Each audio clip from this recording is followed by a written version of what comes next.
Hi friends, welcome to my channel. ఈరోజు బోటి curry తయారు చేసుకుందాం. ఈ విధంగా ఒక్కసారి ట్రై చేయండి. ద బెస్ట్ బోటి కర్రీని ఎంజాయ్ చేయొచ్చు. శుభ్రం చేసుకున్న బోటీలో కొంచెం సాల్ట్, కొంచెం పసుపు వేసి మూత పెట్టి 4 విజిల్స్ వచ్చే వరకు బాగా ఉడికించుకోవాలి.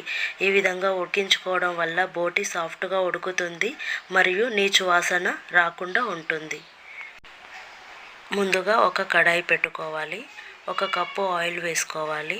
లవంగాలు, యాలకులు, చెక్క, గరం మసాలాలు వేసి 2-3 నిమిషాల పాటు బాగా వేయించుకోవాలి. ముందుగా కట్ చేసి పెట్టుకున్న 2 కప్పుల ఉల్లిపాయ ముక్కలను కూడా వేసి 2-3 నిమిషాల పాటు బాగా ఉడికించుకోవాలి. 2 టేబుల్ స్పూన్ల అల్లం ఎల్లిగడ్డ పేస్టు, 1 స్పూన్ పసుపు వేసి ముందుగా ఉడికించి పెట్టుకున్న బోటిని కూడా వేసి 2-3 నిమిషాల పాటు ఆయిల్లో బాగా ఉడికించుకోవాలి. 3 పచ్చిమిరపకాయల చీలికలు, 2 టేబుల్ స్పూన్ల కారము, ముందుగా తయారు చేసి పెట్టుకున్న ధనియాలు, జీలకర్ర పౌడర్ని కూడా వేసి బాగా ఫ్రై చేసుకోవాలి.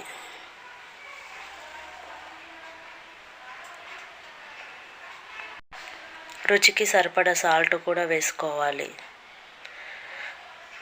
1 గ్లాస్ వాటర్ వేసి 3 నిమిషాల పాటు మూత పెట్టి ఉడికించుకోవాలి.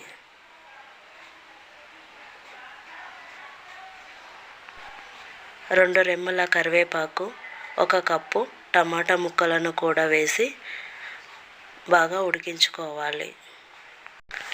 4 నిమిషాల పాటు మూత పెట్టి బాగా ఉడికించుకున్న తర్వాత 2 టేబుల్ స్పూన్ల కొబ్బరి పౌడర్, 1 టేబుల్ స్పూన్ల గరం మసాలా వేసి 2-3 నిమిషాల పాటు కలుపుకోవాలి. కోకోనట్ పౌడర్ వేయడం వల్ల గ్రేవీ తిక్కుగా అవుతుంది, మంచి టేస్ట్ కూడా వస్తుంది. కొత్తిమీర వేసుకోవాలి. అంతే, ఎమ్మి బోటి కర్రీ రెడీ.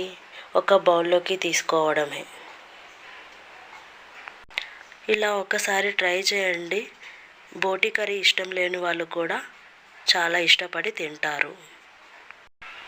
జొన్న రొట్టెలో రైస్తో కూడా చాలా బాగుంటుంది.